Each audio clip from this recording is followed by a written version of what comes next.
जय हिंद साथियों। स्वागत है आप सभी का एक और वीडियो में। साथियों, आज के क्लास में पीवाईक्यू हैं और जो एग्ज़ाम में आपके पूछे जा चुके सवाल हैं उन्हीं सवालों को लेके आए हैं।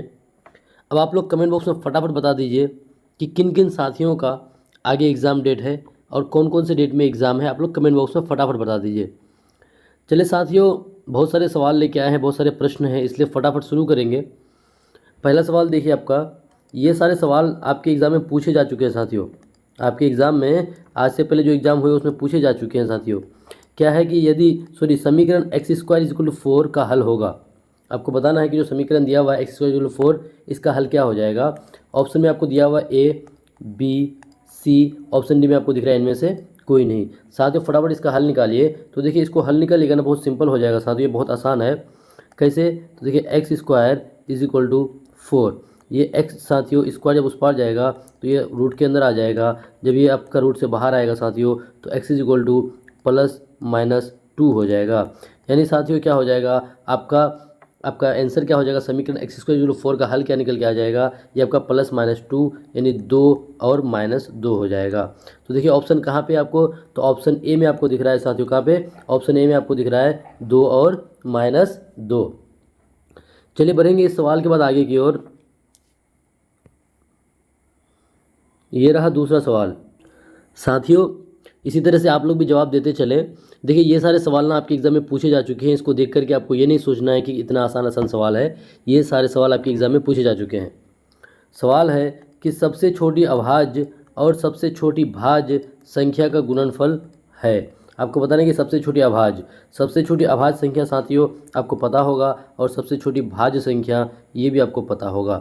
देखिए आप जानते हैं कि अभाज्य संख्या जो खुद से कटे और एक से कटे, उसके अलावा किसी से और वो भाग ना लगे, उसको अभाज्य कहते हैं। और सबसे छोटी अभाज्य संख्या साथियों 2 होता है, ठीक है। और सबसे छोटी जो भाज्य संख्या है, भाज्य संख्या वो आपका कौन हो जाएगा, सबसे छोटी भाज्य संख्या साथियों 4 हो जाएगा। यानी जो आपका खुद से भी कटे, एक से भी कटे, उसके अलावा किसी और से भी कटे, तो सबसे छोटी भाज्य संख्या 4 हो जाएगा। अब क्या बोला है कि इन दोनों का गुणनफल, तो साथियों आप देखिए 2 और 4 का जब गुना कीजिएगा आपस में तो 4 दूनी 8 आता है। कितना आता है? 4 दूनी 8। और 4 दूनी 8 ऑप्शन कहाँ पे है, तो देखिए ऑप्शन बी में आपको, कहाँ पे? ऑप्शन बी में आपको 4 दूनी 8 दिख रहा है। चलिए बढ़ेंगे सवाल के बाद आगे की ओर।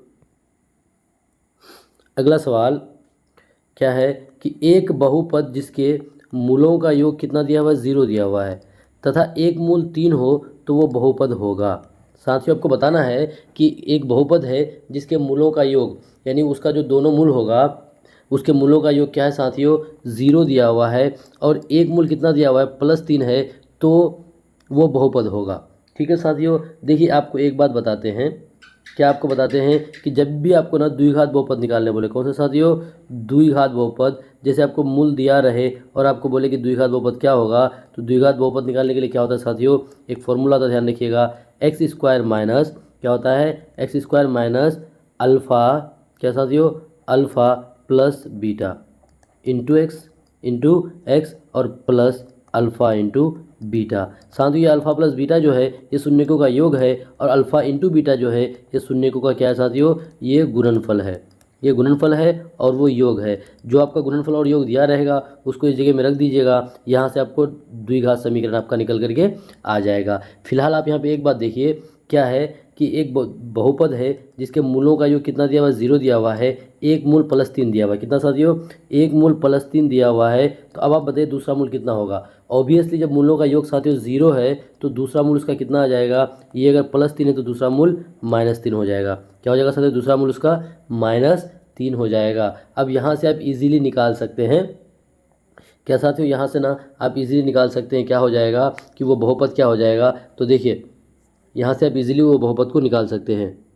तो साथियों देखिए आपको दोनों मूल पता चल गया। जब आपको दोनों मूल पता चल गया साथियों तो आप यहाँ से ना इजीली निकाल सकते हैं। देखिए कैसे, आपको यहाँ पे हम उतार दिए ना द्विघात, आपको द्विघात बहुपद पता करने का जो फॉर्मूला है। तो देखिए एक्स स्क्वायर मान यहाँ पे पुट कर दीजिए, माइनस में अल्फ़ा प्लस बीटा, यानी इन दोनों का योग क्या हो जाएगा साथियों, इन दोनों का योग आपका 0 हो जाएगा, ठीक है, इंटू एक्स प्लस साथियों अल्फा इंटू बीटा बराबर क्या हो जाएगा, तो इन दोनों को आपस में आप मल्टीपल कर दीजिए। जब मल्टीपल कीजिएगा तो 3 तिया 9 यानी माइनस में साथियों क्या हो जाएगा, 9 हो जाएगा। अब इसको आप हल कीजिएगा तो देखिए एक्स स्क्वायर साथियों ये पूरा वाला जो टर्म है ये पूरा वाला टर्म 0 हो जाएगा, तो उसको आप हटा दीजिए। ये प्लस है ये माइनस है, प्लस माइनस क्या हो जाएगा साथियों, प्लस माइनस आपका माइनस हो जाएगा, यानी एक्स स्क्वायर माइनस 9 हो जाएगा। यानी जो आपका बहुपद हो जाएगा साथियों, जो आपको बहुपद निकालने बोला था वो बहुपद क्या हो जाएगा, एक्स स्क्वायर माइनस 9। अब देखिए एक्स स्क्वायर माइनस 9 किस ऑप्शन में आपको दिख रहा है, तो पहला ऑप्शन में आपको एक्स स्क्वायर प्लस 3 है साथियों, ये तो होगा नहीं। दूसरा ऑप्शन में देखिए एक्स स्क्वायर माइनस 9, बिल्कुल देखिए आपको ऑप्शन बी में आपको दिख रहा है साथियों एक्स स्क्वायर माइनस 9, यानी आपका वो बहुपद क्या हो जाएगा, एक्स स्क्वायर माइनस 9। चलिए इस सवाल के बाद आगे बढ़ते हैं। अगला सवाल साथियों क्या है कि एक तार की त्रिज्या 1/3 तक कम हो जाती है, यदि आयतन समान रहता है तो लंबाई बन जाएगी। देखिए साथियों एक तार की त्रिज्या 1/3 तक कम हो जाती है, यदि आयतन समान रहता है तो लंबाई बन जाएगी। देखिए एक क्या कीजिए साथियों, क्या बोला, एक तार है, तार मतलब बेलन साथियों, तार का मतलब क्या है, बेलन, उसकी त्रिज्या क्या बोला 1/3 तक कम हो जाती है। पहले तो क्या कीजिए आप, फिर यदि आयतन समान रहे तो लंबाई क्या होगा, तो देखिए बेलन का आयतन क्या होता है साथियों, ये हो जाएगा आपका पाई आर एल, पाई आर एल यानी बेलन या फिर शंकु। ठीक है साथियों, देखिए पाई आर एल ये क्या बोला है कि तो लंबाई बन जाएगी, तो एक आपका ये हो गया। उसके बाद फिर अगला टर्म में क्या बोला है कि इसका ना त्रिज्या को 1/3 कितना 1/3 कम करने बोला है।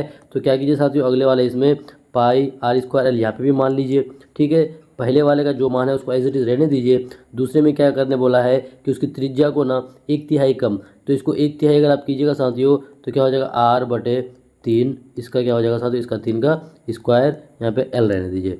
उसके बाद देखिए इसको और आपको जब सिंपल कीजिएगा तो ये आपका क्या हो जाएगा साथियों r² में आपका यहाँ पे 9 और ये l हो जाएगा। ठीक है, अब देखिए क्या हो जाएगा, तो लंबाई बन जाएगी। तो लंबाई क्या बनेगी साथियों, लंबाई देखिए ये वाले को भी आप यहाँ पे same to same as it is उतार लीजिए, पाई r² l। ठीक है, तो देखिए साथियों ये पाई यहाँ से गया, ये यहाँ से पाई गया, यहाँ से r² गया, यहाँ से r² गया, बचा क्या साथियों, ये बचा l इज इक्वल टू ये 9 उस पर जाके मल्टीपल हो जाएगा, यानी 9l। यानी लंबाई क्या हो जाएगा साथियों, लंबाई उसका हो जाएगा 9 गुना हो जाएगा। कितना हो जाएगा, लंबाई कितना हो जाएगा साथियों, 9 गुना हो जाएगा। और 9 गुना देखिए ऑप्शन कहाँ पे है, तो साथियों ऑप्शन ए में आपको ही दिख रहा है, ऑप्शन ए में ही दिख रहा है। 9 गुना जो है वो आपको ऑप्शन ए में ही दिख रहा है, क्योंकि क्या बोला था साथियों कि उसका आयतन ना आयतन समान। तो देखिए दोनों का आयतन को आप समान कर दीजिए और एक का क्या कीजिए, उसका त्रिज्या, हाँ उसका त्रिज्या को 1/3 कर दीजिए, 1/3 करके सेम टू सेम रहने दीजिए। लास्ट में साथियों जब उसको हल कीजिएगा तो आपको पता चल जाएगा कि वो कितना गुना साथियों, तो वो उसका 9 गुना हो जाएगा। लंबाई क्या हो जाएगा उसका 9 गुना। चलिए इस सवाल के बाद आगे बढ़ते हैं। देखिए प्रश्न है आपका बहुपद से। देखिए आपको एक ना लॉजिक वाली बात बताते हैं साथियों, आपको कभी लाइक करने, शेयर करने, सब्सक्राइब करने नहीं बोलेंगे, इंपॉर्टेंट बात बोलने जा रहे हैं। अक्सर बच्चे कोई भी कंपटीशन का एग्ज़ाम का तैयारी करते हैं ना, चाहे कोई भी ले लीजिए, तो वो क्या करेंगे, जो वो किताब होगा चाहे मैथ का हो या साइंस का हो, जो भी किताब हो साथियों, वो ना स्टार्टिंग वाले चैप्टर को ज़्यादा फोकस करते हैं। लेकिन ना एग्ज़ाम में साथियों कहाँ से ज़्यादा सवाल बनता है, लास्ट वाले चैप्टर से। आपको यकीन नहीं होता है ना, आप TRE 1 का जो पहली बार एग्ज़ाम हुआ था उस समय लोगों को इतना मालूम नहीं था, लेकिन TRE 1 के एग्ज़ाम में क्या हुआ था, सारे लोग जैसे 10th क्लास के साइंस से पूछा गया था, ठीक है, 10th क्लास के विज्ञान से। तो देखिए लास्ट वाला सब जो चैप्टर होता है ना, उस चैप्टर पर किसी का ध्यान नहीं गया था और मैक्सिमम लगभग आपका 10 सवाल वहाँ से पूछा गया था। इसलिए देखिए ये वाला जैसे चैप्टर है ना बहुलक, इसमें किसी का ध्यान नहीं जाएगा, लेकिन इस सब से सवाल बनता है साथियों। ये आप देखिएगा क्लास 10 की किताब में बहुलक सबसे लास्ट में है, लेकिन इस सब में ध्यान नहीं जाएगा, आगे का सब खूब बना लेगा। और ऐसा होगा कि साथियों ये सब उससे आसानी है लेकिन उससे मिस हो सकता है, तो आपको ये सब छोड़ना नहीं है। क्या है कि दिए गए आंकड़े क्या क्या दिया हुआ है, 6, 6, 9, 8, यहाँ पे x दिया हुआ है, फिर 6, 3, 4, 8 का बहुलक कितना दिया हुआ है, 6 दिया। तो x का मान, कोई फॉर्मूला मत लगाइए, कुछ भी मत कीजिए, आपको ना मैं शॉर्ट दिमाग से अपने से बना के दिखाते हैं। आपको यहाँ पे ना x का मान निकालने बोला ना साथियों। देखिए बहुलक 6 दिया हुआ है, अब आप जानते हैं कि बहुलक किसको बोलते हैं कि किसी भी आंकड़े में ना जो ज़्यादा बार आता है। तो देखिए 6 कितना बार आया है साथियों, 6 आपका एक बार यहाँ पे, दूसरी बार यहाँ पे और ये तीसरी बार यहाँ पे, यानी मैक्सिमम टाइम 6 आया है, तभी तो 6 बहुलक है। ठीक है, तो x का मान ना, अब आप ऑप्शन से आइए। अगर आप x का मान साथियों 8 रखते हैं, क्या रखते हैं, 8 रखते हैं, तो देखिए 8 कितना बार हो जाएगा, एक बार 8, यहाँ पे x का मान रखिएगा 2 बार 8 और 3 बार 8, तो साथियों इसका मतलब 8 भी आपका उतना ही बार हो जाएगा। तब तो बहुलक में फिर हेरफेर हो जाएगा, क्योंकि बोला क्या है कि बहुलक 6 है, ये बोल दिया है। ठीक है, तो 8 वाला ऑप्शन को हम लोग नहीं लेंगे। अब 19 को लीजिए साथियों, अगर x के जगह में आप 19 मान रखिएगा, x की जगह 19 मान, तब भी बहुलक में कोई फ़र्क पड़ेगा? नहीं पड़ेगा, तब भी 6 3 बार रहेगा। ठीक है, उसके बाद देखिए आप x के जगह में अगर 7 मान रख रहे हैं 7, तब भी देखिए तब भी बहुलक में कोई फ़र्क नहीं पड़ रहा है। साथियों अगर x की जगह में आप 6 मान रख रहे हैं, तब भी बहुलक में कोई फ़र्क नहीं पड़ रहा है, बल्कि ये हो रहा है कि आपका 6 की संख्या ज़्यादा हो रहा है। ठीक है, तो देखिए इन तीनों ऑप्शनों में से ना, इन तीनों ऑप्शनों में से 6 वाला जो ऑप्शन है ना साथियों, सबसे सूटेबल है। 6 वाला ऑप्शन सबसे सूटेबल है, इसलिए यहाँ पे आपका x का मान क्या हो जाएगा? 6 हो जाएगा साथियों। इस सवाल का जवाब क्या हो जाएगा? ऑप्शन डी, यानी x का मान 6 हो जाएगा। चलिए अगला क्वेश्चन क्या है कि बहुपद 2x² - 5x + 3 = 0 के मूलों का योगफल एवं गुणनफल का अनुपात। देखिए यह जो आपका एक यहाँ पे बहुपद दिया हुआ है, इसके मूलों का योगफल और साथियों क्या? गुणनफल। देखिए मूलों का योगफल आप जानते हैं, योग मतलब जोड़, यानी अल्फ़ा प्लस बीटा, और गुणनफल क्या होता है साथियों? Alpha into beta. अब क्या बोला कि इन दोनों का अनुपात, तो यहाँ पे आप अनुपात कर दीजिए। ठीक है, अब देखिए यहाँ पे ना आपको बहुपद जो दिया हुआ है, इस बहुपद में क्या क्या दिया हुआ है साथियों? देखिए a बराबर दिया हुआ है आपका 2, और आपका b बराबर दिया हुआ है -5, और c बराबर दिया हुआ है 3। देखिए एग्जाम में आपको ये सब चीज़ उतारना नहीं है, आप खुद से पास सकते हैं, खुद से दिमाग लगा सकते हैं। देखिए अल्फ़ा प्लस बीटा बराबर क्या होता है साथियों? ये होता है आपका -b/a होता है, और अल्फ़ा इंटू बीटा बराबर c/a होता है। ठीक है साथियों, तो यहाँ से तो आप ऐसे भी कर सकते हैं, ए को पहले ही काट दीजिए, ख़त्म। माइनस है और बी का मान देखिए, बी का मान पहले से माइनस, तो माइनस माइनस प्लस 5 हो जाएगा। इस टू आपका सी का मान कितना साथियों? 3 है, यानी 5:3, जो आपका अल्फ़ा प्लस बीटा और अल्फ़ा इंटू बीटा का जो रेशियो निकल के आएगा ना साथियों, वो 5:3 होगा। और देखिए 5:3 कहाँ है? तो ये आपको ऑप्शन बी में दिख रहा है। कहाँ साथियों? ऑप्शन बी में आपको 5:3 दिख रहा है। चलिए इस क्वेश्चन के बाद आगे बढ़ते हैं, रुक जाइए। हाँ, ये रहा अगला सवाल कि किसी आवृत्ति वितरण का माध्य 28 दिया हुआ है, बहुलक 16 दिया हुआ है, तो माध्यिका है। देखिए माध्य दिया हुआ है, बहुलक दिया हुआ है, और माध्यिका आपको निकालने बोला है। तो साथियों यहाँ से आप एक फॉर्मूला जानते हैं, क्या फॉर्मूला होता है कि बहुलक बराबर 3 माध्यिका। क्या होता है? बहुलक बराबर 3 माध्यिका माइनस 2 क्या होता है साथियों? 2 माध्य होता है। ये आपका क्या होता है? बहुलक बराबर। अब देखिए दिया हुआ क्या क्या है, तो बहुलक 16 दिया हुआ है, अब बहुलक 16 बैठा दीजिए। 3 माध्यिका दिया हुआ है, क्या माध्यिका ही निकालने बोला है, तो इसको माध्यिका की जगह में x रहने दीजिए ना, इतना बार काट के माध्यिका क्या लिखिएगा? -2 माध्य, तो 2 गुना माध्य का मान कितना दिया हुआ है साथियों? माध्य का मान 28 दिया हुआ है। ठीक है, 28 दूनी क्या हो जाएगा? 56 हो जाएगा। 28 दूनी 56। उसके बाद देखिए आगे में, हाँ 28 दूनी आपका 56 हो जाएगा। ये आपका 16 माइनस में ये आपका 56, रुकिएगा उल्टा लिख दिए, ये 56 बराबर ये आपका 3x हो जाएगा साथियों। जब इसको घटाइएगा 6 से 6 गया आपका 0, और आपका 5 से 1 गया 4 बचेगा, बराबर 3x। कहीं पे मिस हो रहा है क्या? बहुलक बराबर 3 माध्यिका -2 माध्य, ये तो है। आपको माध्य दिया हुआ है कितना? 28, तथा बहुलक दिया हुआ है 16, तो माध्यिका का मान आपको निकालने बोला है। देखिए बहुलक की जगह में हम लोग 16 मान रख दिए, और आपका 3 गुना x आपका माध्यिका हो गया। ठीक है, हाँ सही तो है, माइनस आपका यहाँ पे 2 गुना आपका माध्य हो गया। उसके बाद 28 दूना 56, जब इसको उस पर ले, अच्छा मिस हुआ ना साथियों थोड़ा सा, देखिए फटाफट बनाने के चक्कर में ना मिस हो जाता है, रुकिएगा, यहाँ पे मिस हुआ हम लोगों से, मिट जाओ। अच्छा चलिए कोई बात नहीं, हम लोग यहाँ पे कलर चेंज कर लेते हैं। देखिए हम लोगों से ना यहाँ पे मिस हो गया, कहाँ पे? देखिए और तरह से आपको हल कर दे रहे हैं, यहाँ तक तो ठीक है। जब देखिए ये साथियों आपका इस पर क्या है, इस पर आपका 16 है, जब ये 16 ये इस पर 28 दूना 56 माइनस में है, तो उस पर जगह क्या हो जाएगा? प्लस हो जाएगा। उस पर जगह क्या हो जाएगा साथियों? +56 बराबर आपका इस पर 3x ही रह जाएगा। जब इन दोनों को आपस में जोड़िएगा तो 6 6 12 का 2, हाथ में रहा 1 5 1 6 6 और 1 7, यानी 72 बराबर आपका 3x हो जाएगा। 3 एकम 3, 3 का पड़ा कितना बार? 24 बार। यानी जो आप x माने थे किसको साथियों? माध्यिका को, x बराबर कितना आ गया साथियों?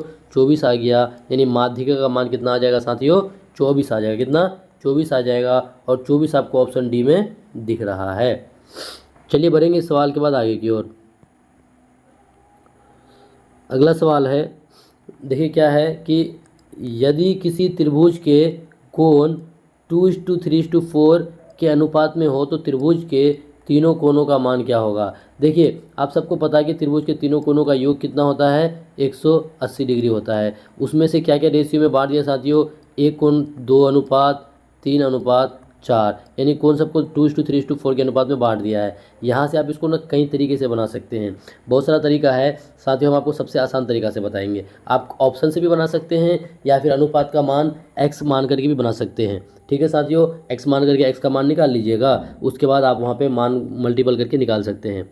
दूसरा क्या है कि देखिए तीनों का मान कितना होता है साथियों, 180। तीनों का मान 180, देखिए ऑप्शन से बनाते हैं। ठीक है, ऑप्शन से कैसे, देखिए 915, 15 और 8, ये आपका 180 से ज़्यादा हो गया, इसको काट दीजिए। 40, 20, 60 और 60 120, ये तो आपका होगा नहीं क्योंकि 180 होना चाहिए। 70 और 50 120, 120 और 30 150, ये भी गया। बचा कौन साथी, तो आपका 40 और 60 100, 100 और 80 180, यानी यही आपका आंसर हो जाएगा। ठीक है, अगर आपको इस तरह से नहीं समझ में आया तो देखिए हम आपको बता रहे हैं क्या है साथियों। पहले आपको इसका मान निकालना है, इसका मान निकालना है ना, तो आप 2 रख दीजिए ऊपर में, नीचे में कितना 2 और 3 5, 5 4 9 गुना करके 180 कुल जितना है साथियों। जब इसको हल कीजिएगा, 2 एकम 2, 9 दूनी 18, 20, 20 दूनी 40, यानी एक कोण कितना हो जाएगा 40 डिग्री। और देखिए 40 आपका यहाँ पे पहला ऑप्शन में दिख रहा है। दूसरा का निकालिएगा साथियों, कितना है 3 है, तो 3 बटे में आपका कितना 9 हो जाएगा, गुना में 180 हो जाएगा। ये आपका 9 एकम 9, 20 9 180, 20 तिया 60 डिग्री। दूसरा आ गया साथियों। तीसरा आपका क्या है, देखिए तीसरा दिया हुआ है आपका कितना 4, तो वही 4/9 गुना 180, आपका यहाँ पे कितना आ जाएगा 9 20 20 चौके 80 डिग्री। देखिए आगे आपका 40 और 60 और 80, यानी यहाँ पे त्रिभुज के तीनों कोणों का मान क्या क्या हो जाएगा 40 60 और 80। देखिए साथियों ऑप्शन से भी आप जाइएगा, हर तरह से सही होगा। अगला सवाल है कि यदि साइन स्क्वायर क्यू, मतलब थीटा मान लीजिए उसको, -4 साइन क्यू +1 बराबर 0, तो जो क्यू है जिसको हम लोग थीटा बोलते हैं का मान बताइए। देखिए दिया हुआ क्या क्या आपका 4 sine square q, 4 sine square q -4 sine q +1 = 0, इतना दिया है साथियों। अब इसको क्या करना है, आपको क्यू का मान बताना है कि क्यू का मान कितना होगा। तो देखिए इसको अपना परफेक्ट स्क्वायर, कौन सा साथियों, परफेक्ट स्क्वायर से बना सकते हैं। ये जो आपका टर्म है ना 4 sine square q -4 sine q +1, इसको हम लोग इस तरह से लिख सकते हैं साथियों परफेक्ट स्क्वायर के रूप में, 2 साइन क्यू, क्या साथियों 2 साइन क्यू -1 इसका होल स्क्वायर। इसको जब आप तोड़िएगा तो फिर इसी तरह से सेम टू सेम हो जाएगा। ठीक है साथियों, अब देखिए इसको जब आप हल कीजिएगा ना, 2 साइन स्क्वायर क्यू -1 बराबर -1 का होल स्क्वायर बराबर 0, जब इसको आप हल कीजिएगा तो देखिए इजीली आपको शॉर्ट मेथड में आपका आंसर आ जाएगा। यहाँ पे क्या हो जाएगा 2 साइन क्यू -1 बराबर 0। अच्छा ये हम थीटा लिख लिए हैं, चलिए इस थीटा को ना, क्योंकि देखिए थीटा लिख करके आते थे साथियों, ये क्यू हो गया। उसके बाद देखिए आगे में ये आपका क्या हो जाएगा 2 साइन क्यू है बराबर, ये माइनस में है तो उस पर जाकर के प्लस हो जाएगा 1। ठीक है साथियों, साइन क्यू जो है क्यू बराबर 1/2 हो जाएगा। अब देखिए साइन थीटा का, यानी साइन किस थीटा का मान, मतलब थीटा का कौन से मान का मान 1/2 होता है। तो देखिए साथियों साइन कब, जब थीटा का मान 30 डिग्री लीजिएगा, या तो थीटा का मान 30 डिग्री लीजिए या फिर थीटा का मान कितना साथियों 150 डिग्री हो। यानी इस दोनों कंडीशन में क्या होता है, इस दोनों कंडीशन में साइन 30 डिग्री का मान या फिर साइन किसका साथियों 50 डिग्री का मान क्या होता है 1/2 होता है। तो देखिए इन दोनों ऑप्शन में से कौन सा ऑप्शन है साथियों, पहला ऑप्शन में देखिए 30 डिग्री है, 0 डिग्री है, 60 डिग्री है, 90 डिग्री है। तो देखिए साथियों पहला वाला ऑप्शन आपको दिख रहा है, यानी क्या हो जाएगा क्यू का मान क्या हो जाएगा साथियों 30 डिग्री हो जाएगा। क्या हो जाएगा, क्यू का मान 30 डिग्री हो जाएगा। चलिए बढ़ेंगे इस सवाल के बाद आगे। अगला प्रश्न है कि सभी समकोण एक दूसरे के समान होते हैं, इसे किस रूप में कहा जाता है। देखिए जितने सारे भी समकोण होते हैं साथियों वो एक दूसरे के क्या होते हैं, समान होते हैं। इसे किस रूप में कहा जाता है, एक प्रमाण के रूप में, एक परिभाषा के रूप में, एक अभिगृहीति के रूप में, या फिर एक अभिधारणा के रूप में। बताइए साथियों कि सभी समकोण एक दूसरे के समान होते हैं, इसे किस रूप में कहा जाता है। तो साथियों इसको ना एक गृहीत के रूप में जाना जाता है और इसको क्या बोलते हैं इंग्लिश में, एक्सियोम कहते हैं। इसको इंग्लिश में क्या कहते हैं साथियों, एक्सियोम कहा जाता है, यानी इसको क्या एक एक्सियोम के रूप में जाना जाता है। चलिए बढ़ेंगे सवाल के बाद आगे की ओर। अगला सवाल है साथियों क्या है, पढ़िएगा आप और इजीली हल हो जाएगा। 5 सेंटीमीटर त्रिज्या वाले एक वृत्त के केंद्र O से 13 सेंटीमीटर की दूरी पर स्थित एक बिंदु P से वृत्त पर स्पर्श रेखाएं PQ और PR युग्म खींचे जाते हैं। ठीक है, तब चतुर्भुज PQOR का क्षेत्रफल है। बताइए साथियों फटाफट, देखिए बहुत आसान है, बहुत आसान होगा। पहले देखिए जैसे जैसे बोला जाता है ना उस तरह का क्या कीजिए आप बना लीजिए।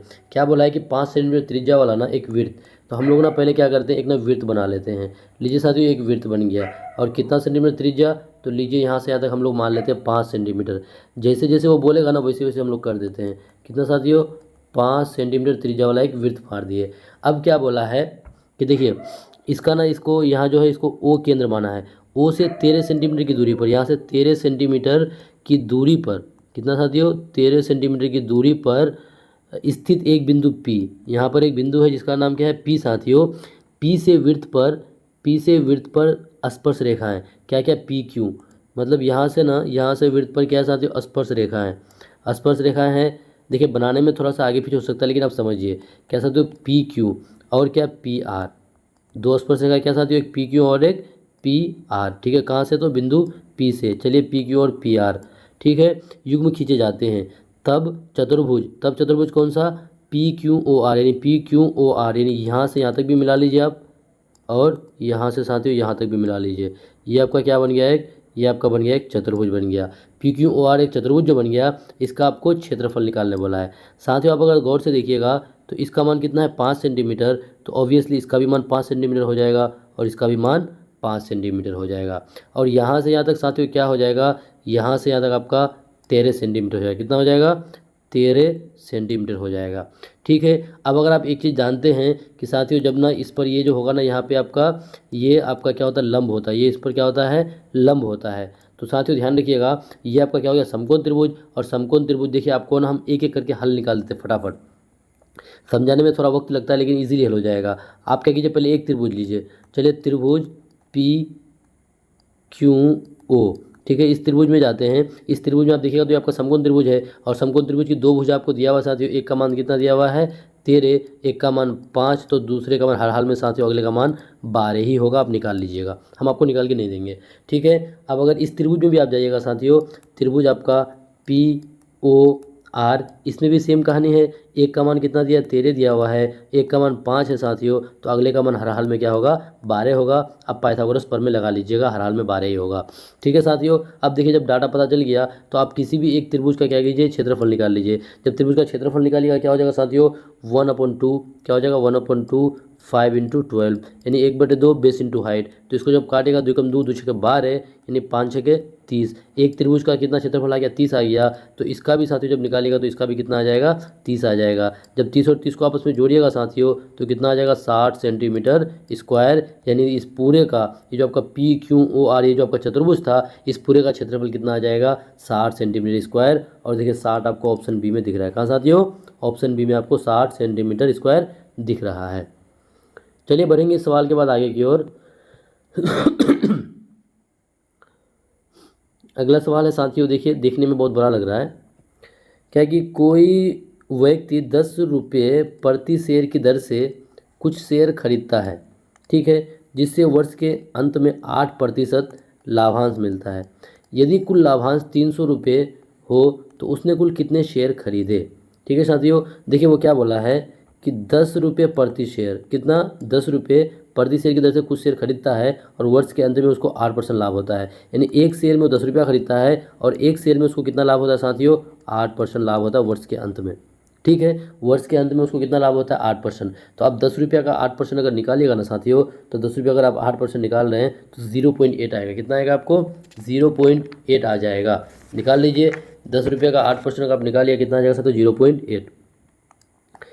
10 का 8% आपका 0.8 रुपया, यानी उसको एक शेयर में कितना उसको फ़ायदा हो रहा है साथियों, 0.8 रुपया। तो अब देखिए कुल उसको लाभ कितना हुआ है, एक शेयर में उसको इतना लाभ है, तो कुल लाभ उसको कितना हो रहा है साथियों, कुल लाभ उसको 300 रुपया हो रहा है, कुल लाभ उसको 300 रुपया हो रहा है। और एक शेयर में कितना लाभ हो रहा है उसको, 0.8 रुपया लाभ हो रहा है। तो बोला है कि कुल कितने शेयर खरीदे, तो साथियों इससे उसको भाग लगा दीजिए, आपको पता चल जाएगी वो कितने शेयर खरीदे। ठीक है, देखिए क्योंकि एक शेयर में इतना लाभ, तो साथियों कुल लाभ इतना है, तो इससे आपको इजीली पता चल जाएगा कि उसने कितने शेयर खरीदे। अब इसको जब आपको भाग लगाइएगा, देखिए क्या हो जाएगा साथियों, यहाँ पे 8 तिया 24, 8 तिया 24, यहाँ पे बचा कितना 6, 6 और 0 60, आपका 8 7 56, 4 और 0 40, 8 5 40, यानी उसने कुल कितने शेयर खरीदे होंगे, कुल शेयर उसने 375 खरीदे होंगे। और देखिए 375 आपको कहाँ पे, ऑप्शन सी में आपको दिख रहा है, कहाँ साथियों, ऑप्शन सी में आपको 375 दिख रहा है। अगला क्वेश्चन देखिए, अगला क्वेश्चन क्या है कि बिंदुओं 6 0 4 0 और एक बिंदु है C 16 8 से बने त्रिभुज का क्षेत्रफल है। देखिए एक बिंदु क्या है साथियों, A है, एक बिंदु B है, एक बिंदु C है, इससे बने त्रिभुज का क्षेत्रफल। देखिए ये आपका ना साथियों कौन सा है, कोऑर्डिनेट ज्योमेट्री से है। और कोऑर्डिनेट ज्योमेट्री से आपको ना 3 बिंदु दिया रहेगा और त्रिभुज का क्षेत्रफल निकालने बोलेगा। तो साथियों देखिए हम आपको ना सिर्फ फॉर्मूला बता देते हैं, आप खुद से निकाल लीजिएगा। त्रिभुज का क्षेत्रफल आपको ना निकाल करके कमेंट बॉक्स में बताना है। देखिए साथियों त्रिभुज का क्षेत्रफल निकालने के लिए आप क्या कीजिएगा, 1/2 साथियों, उसके बाद इंटू क्या कीजिएगा, आपको बता देते हैं 123 का मतलब यानी हुई x1 y2 - y3 प्लस साथियों आपका क्या 231 यानी x2 y3 - y1 साथियों, उसके बाद क्या हो जाएगा आपका 312। ये वाला फॉर्मूला आप याद रखिएगा, यहाँ से आपका ना निकल करके आ जाएगा आपका त्रिभुज का क्षेत्रफल। आपको देखिए हम ना एक ना शॉर्ट ट्रिक में बता के दिखाते हैं। ये तो आप हो गया कि आपको ये तीनों डाटा दिया हुआ है, ये तीनों डाटा दिया हुआ है, आप क्या कीजिएगा साथियों, आप क्या कीजिएगा आराम से इस तरह मान रखिएगा, 1 मिनट में आपका बन के निकल के आ जाएगा। लेकिन देखिए हम आपको और आसान तरीके से बनाते हैं। अब पहला ऑप्शन में अगर देखिएगा तो 6 और 0 है, दूसरा में भी 4 और 0 है, तीसरा में 16 और 8 है। तो देखिए पहला ऑप्शन में आप देखिएगा तो साथियों यहाँ पे x का मान कितना है, 6 है, y का मान 0, यहाँ पे x का मान 4 है, y का मान 0। यानी साथियों ये दोनों जो है पॉइंट, ये दोनों पॉइंट कहाँ आपका x एक्सिस पे, कहाँ पे है, ये दोनों आपका x एक्सिस पे है। चलिए ना इस तरह से हम एक बना लेते हैं, इस तरह से हम बना लेते हैं। ये दोनों साथियों शायद इसी तरह से होगा, एक यहाँ होगा एक यहाँ होगा, दोनों कहाँ होगा, x एक्सिस पे होगा। और देखिए एक का x का मान 6 है और दूसरे का x का मान कितना है, 4 है। तो साथियों देखिए एक यहाँ पे है, तो इन दोनों का ये बेस हो गया, इन दोनों का ये बेस हो गया। तो देखिए बेस कितना हो जाएगा, 6 से 4 गया 2, बेस कितना हो गया साथियों, 2 हो गया। अब देखिए हाइट कितना हो गया, तो अब यहाँ पे देखिए यहाँ पे x का मान 16, इसको तो हटा ही दीजिए क्योंकि ये तो x का मान इधर ही ना रहेगा, x का मान इधर ही रहेगा, तो इसको हटाइए। आपको हाइट जानना है, तो हाइट जानने के लिए आपको y का मान लेना पड़ेगा। तो y का मान कितना है, 8 है, y का मान साथियों 8 है। तो देखिए हाइट कितना हो गया, 8 हो गया। अब यहाँ से आप त्रिभुज का क्षेत्रफल लगा दीजिए, 1/2 बेस इंटू हाइट, ये दो गया साथियों, कितना हो जाएगा, 8 वर्ग यूनिट हो जाएगा, यानी 8 वर्ग इकाई हो जाएगा। और 8 वर्ग इकाई आपका कहीं पे नहीं है, आप इस तरह भी हल कीजिएगा ना, इस तरह से भी आपका हल कीजिएगा तो आपका 8 वर्ग इकाई ही आएगा। आप हल करके देख लीजिएगा, हम साथियों आपको शॉर्ट ट्रिक में बता दिए। अगर आपको समझ में नहीं आया तो एक बार और आप वीडियो को रोक करके स्लो में एक बार देख लीजिएगा, ये आपको समझ में आ जाएगा। चलिए इस क्वेश्चन के बाद बढ़ते हैं आगे की ओर। देखिए ये तो बहुत आसान सवाल है, हालांकि ये सवाल भी पूछे जाते हैं एग्जाम में और पूछे गए हैं साथियों। हम लोग उन्हीं सवाल को लेके आए हैं जो आपके एग्जाम में अब तक पूछे जा चुके हैं। क्या है कि बिंदु -3 + 4 किस चतुर्थांश में होगा। देखिए आपको हम फटाफट ना चतुर्थांश बना के दिखा देते हैं साथियों। यहाँ से आपका फ़ौरन अगर इस तरह का कोई भी सवाल पूछेगा तो आपका हल हो जाएगा साथियों। ये हो गया आपका प्लस, इधर हो गया आपका माइनस, ऊपर हो जाता है प्लस, नीचे हो जाता है माइनस। तो ये वाला जो आपका चतुर्थांश होगा साथियों, पहला वाला, पहले हम लोग x को लेंगे, x प्लस है, y भी प्लस है, यानी प्लस प्लस। दूसरा में साथियों x को लेंगे, फिर y को लेंगे माइनस प्लस। तीसरे में x को लेंगे और फिर y को लेंगे तो माइनस माइनस, फिर यहाँ पे x को लेंगे प्लस, y को लेंगे माइनस। तो अब देखिए क्या है साथियों कि पहला देखिए ये बिंदु है, पहला क्या है, माइनस है, x माइनस है और y प्लस है, यानी x माइनस है और y प्लस है। तो कौन सा चतुर्थांश हो जाएगा, वो द्वितीय चतुर्थांश हो जाएगा। कौन सा साथियों, द्वितीय चतुर्थांश। और द्वितीय चतुर्थांश आपका कहाँ पे है, तो ऑप्शन बी में, कहाँ पे, ऑप्शन बी में आपका द्वितीय चतुर्थांश आपको दिख रहा है साथियों। चलिए इस क्वेश्चन के बाद आगे बढ़ते हैं। अगला सवाल कि सबसे छोटी अभाज्य संख्या और सबसे छोटी यौगिक संख्या का मौसो। साथियों आपको बोला कि सबसे छोटी अभाज्य संख्या, सबसे छोटी अभाज्य सबसे छोटी अभाज्य संख्या साथियों आपको क्या हो जाएगा, ये हो जाएगा आपका 2 हो जाएगा।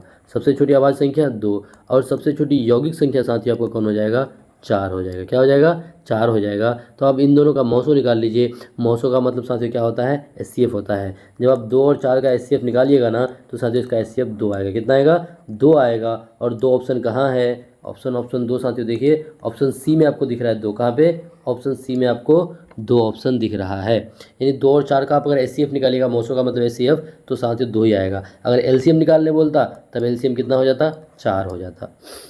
चलिए बढ़ेंगे सवाल के बाद आगे की ओर। देखिए ये वाला सवाल है, क्या है साथियों कि 2 परिमेय संख्या का मौसो और लौसो बराबर है तो संख्या अवश्य ही होगा।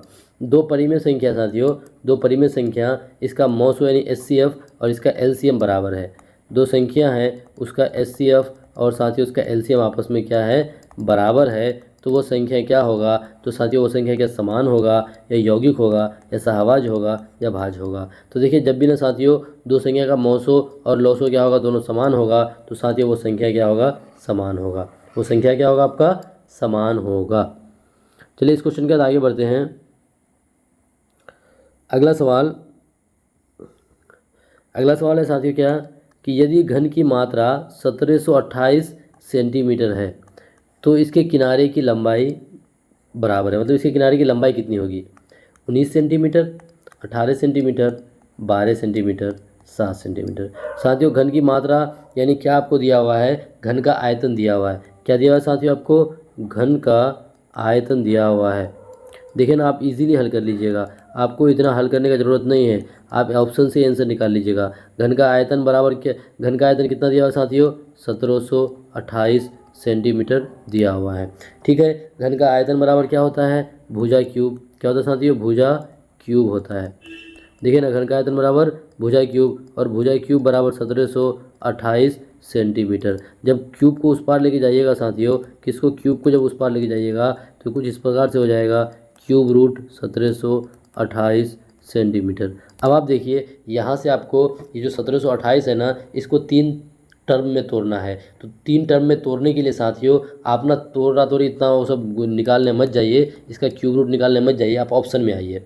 ऑप्शन में आइएगा तो देखिए साथियों क्या है, 9 9 81, ठीक है, 81 9 एकम 9, तो इसके इकाई अंक में साथियों 9 ही आएगा। और इसके इकाई अंक में कितना है, देखिए तो इसके इकाई अंक में 8 है, आपको 8 लाना है।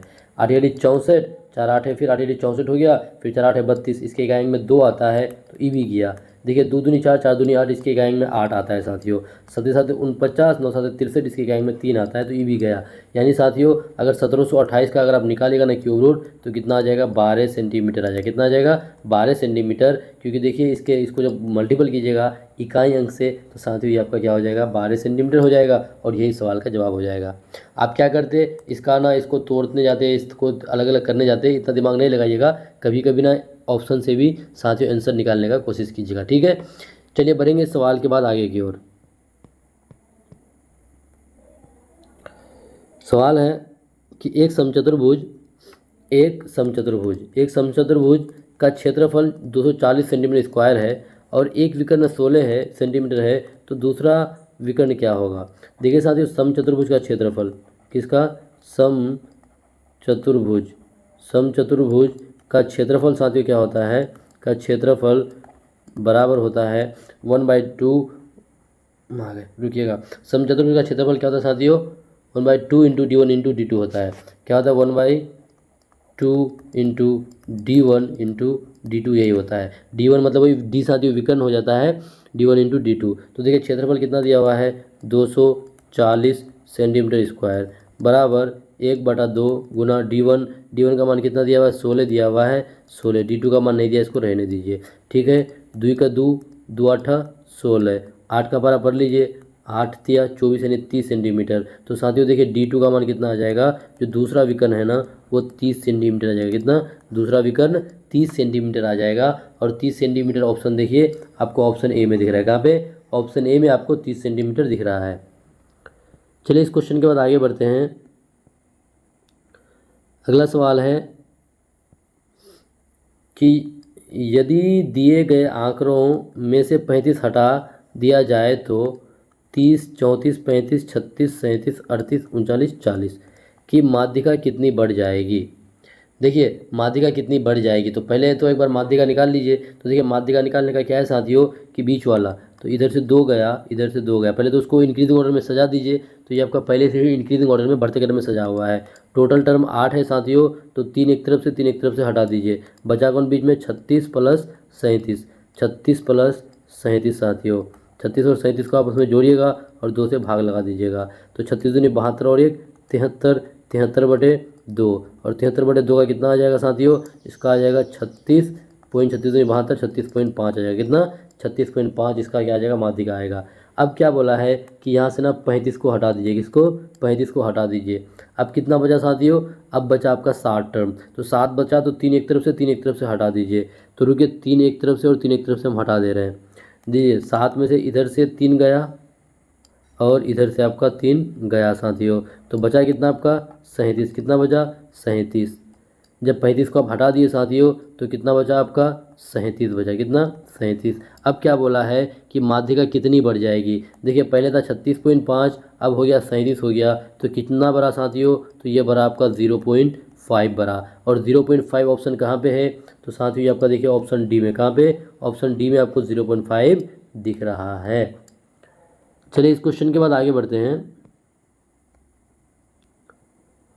अगला सवाल क्या है कि एक मशीन का अंकित मूल्य कितना है 6800 रुपया। अंकित कितना है साथियों, अंकित मूल्य है साथियों 6800 रुपया। देखिए आपको इतना उतारना नहीं है, बस हम समझाने के लिए उतारते हैं। तथा उस पर 10% का छूट उपलब्ध है। इस पर कितना है 6800 रुपया पर कितना 10% का छूट उपलब्ध है। कितना 10% का छूट का मतलब 90% में इसको ही करेगा, तो 10% का छूट उपलब्ध है साथियों। 0 0 गया, 0 0 गया। अब जो इसको मल्टीपल कीजिएगा, 8 9 72 का 2 हाथ में रहा, 7 9 6 54 और 7 61। कितना साथियों 54 और 7 61, यानी 6120 रुपया। ये जो आपका 6800 रुपया का सामान था, वो जो अंकित मूल्य था उस पर 10% का छूट है, इसका मतलब वो उसका कीमत कितना है साथियों आपका 6120 रुपया। कितना 6120 रुपया। अब क्या बोला है कि दुकानदार कुछ अतिरिक्त छूट देकर मशीन को 5202 रुपये में बेच देता है। कितना, दुकानदार क्या कर रहा है, कुछ और भी अतिरिक्त छूट देकर के मशीन को कितने में बेच रहा है साथियों, मशीन को बेच रहा है 5200, रुकिएगा, मशीन को 5200 कितने में 5202 रुपये में मशीन को बेच दे रहा है। तो अतिरिक्त छूट कितना प्रतिशत था, तो देखिए पहले तो साथियों देखिए 10% छूट देने का कितना हो गया 6120 रुपया। फिर वो अतिरिक्त छूट देकर के 5202 में बेच रहा है, तो 5202 में बेच रहा है तो साथियों कितना रुपया कम कर रहा है, तो देखिए यहाँ पे वो कम करेगा। इसको जब आप घटाइएगा ना साथियों, तो 0 से 2 गया आपका, 10 से 2 गया आपका 8, यानी साथियों आपका 918 रुपया कम कर रहा है। कितना कम कर रहा है 918 कम कर रहा है। तो आपको 918 नहीं पूछा था, बल्कि क्या पूछा था कि कितना प्रतिशत वो छूट दे रहा है। तो देखिए छूट किस में दे रहा है 6162 में, कितना छूट दे रहा है 918 रुपया। किस में दे रहा है साथियों 6120 रुपया में। तो इसका आप प्रतिशत निकाल लीजिए, इसको 100 से भाग लगा दीजिए। जब इसको साथियों आप हल कीजिएगा ना, तो ये आपका कितना निकल के आ जाएगा, इसको काटने कूटने के बाद आपका यह आ जाएगा 15%। कितना 15%, यानी वो दुकानदार साथियों वो अतिरिक्त कितना छूट देता है, तो अतिरिक्त वो 15% छूट देता है। ठीक है, चलिए 15% ऑप्शन कहाँ है, तो देखिए ऑप्शन डी में। कहाँ साथियों, ऑप्शन डी में आपको 15% दिख रहा है। कहाँ पे, ऑप्शन डी में आपको 15% दिख रहा है। चलिए इस सवाल के बाद आगे बढ़ते हैं। अच्छा और सवाल नहीं है, तो साथियों देखिए आज के क्लास में कुल इतने ही प्रश्न थे। तो आप बताइए कि साथियों आपका एग्ज़ाम कैसा चल रहा है, यानी आप लोगों की तैयारी कैसी चल रही है। और आपके जानने वालों में से जिस साथी का भी एग्ज़ाम हो गया है उनसे आप रिव्यू लिया कीजिए कि किस तरह का सवाल था। और साथियों आप लोगों को भी अगर पता चल रहा है कि किस तरह का सवाल आ रहा है, कैसा कैसा सवाल है, तो हम लोगों से आप लोग शेयर कर सकते हैं। साथियों फिर इसी तरह से आप बने रहें, हमारे साथ जुड़े रहें उस समय तक जब तक आपका एग्ज़ाम नहीं हो जाता है। फिर मिलेंगे अगले वीडियो में, जब तक के लिए जय हिंद जय।